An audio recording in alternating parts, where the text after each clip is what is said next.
Hey everybody, stick around after the first two clips for the build breakdown, then I'll end off with more invasions, but this new samurai two-handing a katana build I came up with, centered around the deflecting hard tier, is a lot of fun and full of a ton of mind games, so watch the build breakdown if you're curious how it works.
I came up with after trying to play around with the deflecting hard tier on the Wondrous Physic from the new DLC.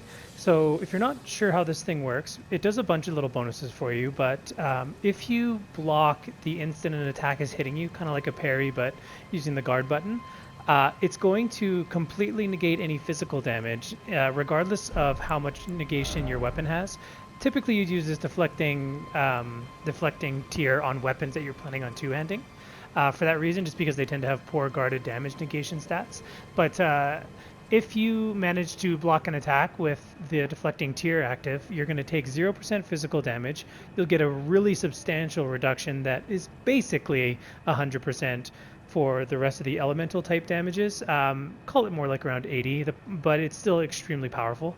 It'll also reduce the amount of stamina damage you take via boosting the guard boost quite substantially, all the way to the point that it's almost not worth using the guard talisman, the Great Shield talisman here. It's called the Great Shield talisman. So if you pull off a perfect block, this is almost negligible and you don't need it. However, it is nice if you're still learning and you tend to make mistakes. That way you're not going to get punished. But once you get good with it, then you're not going to need it anymore, and you can take a whole bunch of other talismans that'll boost your builds. So yeah, you'll take less stamina damage, and if you do a counter attack by pressing R2 after doing a successful block, that will also get bonuses. So it'll get a lot more damage. It will get more stance damage. So if they try to block it, they're gonna take a lot of stamina damage, even when they're using things like the fingerprint shield. So I decided to make a build around that, and I'll explain all the different pieces here. And also, I just really wanted to have a two-handed katana build, just because that is how katana is supposed to be used, and it's a build that I'd already made before the DLC, with some changes, obviously, now that I have better options in talismans and crystal tiers. So looking at the build's weapons here, or actually all of the equipment. So typically you want to use the Sword of Night because it can bypass shields, which used to be one of the big pains for this build, is when people ran heavy shields. Now with the Sword of Night you can bypass 50% of the damage and still be hitting them, so shields just aren't that good against the Sword of Night anymore. I do really like using the Dragon Scale Blade though, just because it just has a higher potential damage once you charge it up with the Ash of War. You don't even really need to land that. We just want to boost the damage of this as much as possible. Now, the way we're boosting the damage from the counterattacks, we're using the two-handed sword talisman now, which gives us a really hefty bonus. The guard counters talisman, which will give us a hefty bonus. The blue feathered branch talisman is actually, because this build relies on a lot of mind games, and you'll see all the different options you have here, but the branch feather sword really encourages people to get greedy. Once you start, what you ideally want to do in fights is try to get each other to exchange about 30%, 50% of your health, and then fight as normal. And if you start to lose, they're going to get greedy, and the branched feather sword talisman can often make them get too aggressive, allowing you to do a perfect block and then guard counter that immediately deletes the rest of their health. So this fourth slot you can change out. I've used a bunch of different things on here, from stamina to more health. Probably one of my favorites though has just been poise. This is because this build hits 76 poise if you run the bull goat talisman, which means we can trade. If somebody is just getting really aggressive and we block, say, one of their hits, but they keep swinging, we want to try to not get knocked out of our guard counter, and so that's the main reason I use the bull goat talisman. If they're running colossal weapons or great swords or whatever, then sure, swap this out for something else. Or if you're against shields and you don't want to swap for the Sword of Knight, you can also run the hammer talisman. That one's really good. You also have the dagger talisman because this build has an alternative form of attack that we can do. So typically I keep the Wazakashi with parry on my left hand while I'm two-handing on the right. What this allows me to do is if I push right on the D-pad, I'm immediately ready to parry and immediately ready to punish with the misericord. So if I'm invading, for example, and I get off the parry, a lot of times you don't have time to weapon swap because the other person will just start swinging at you. So having this one button changeover to immediately setting me up is really powerful.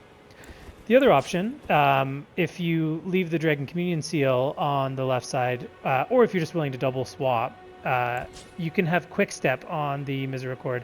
This allows us to circle in behind colossal weapons really easily.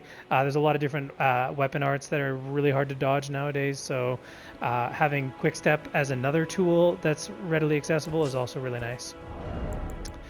The stat spread here was basically focusing on dexterity with a minor focus on strength, just because there is some slight scaling on strength on the Dragon Scale Blade, and it does give you the option to keep Uchikatanas with quality and Nagakibas with quality, and also some great katanas with quality.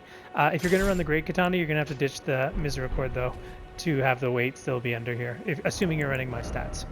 Other than that, it should be pretty self-explanatory. I have 3 dexterity being contributed by the Okina helm here, so it's actually 77, and the rest should be pretty self-explanatory, just enough to use the Dragon Communion Seal here and cast Bestial Vitality. And in terms of your other consumables, some really strong ones are Boiled Crab and Exalted Flesh. Boiled Crab is great if you're doing PvE, then you're going to want to swap 2 of these talismans here. I typically run Melania's Great Rune, and that's because you're not going to be able to rely on the deflecting tier until you get to like major fights where it's worth spending your Wondrous Physic. And so in order to supplement and help offset the chip damage that we'll be taking, run the Taker's Cameo plus Melania's Great Rune, and you'll get health both when you finish off enemies, and also if you take a hit, you can trade into getting lifesteal back when you hit them in return and get all that health back if you do enough damage quick enough, particularly if you're doing guard counters. The 4th slot, again, because we're mostly just looking to preserve our health bar, you can either run Stamina Reduction. You could run Guard or Great Shield, though, again, I don't think you're going to be taking so many hits that you're getting your stamina bar broken. If you're running against really powerful enemies, sure, then run it. But there's a whole bunch of different options. Shard of Alexander's fine. The Ritual Shield Talisman also helps you take basically no damage as long as you only get hit once.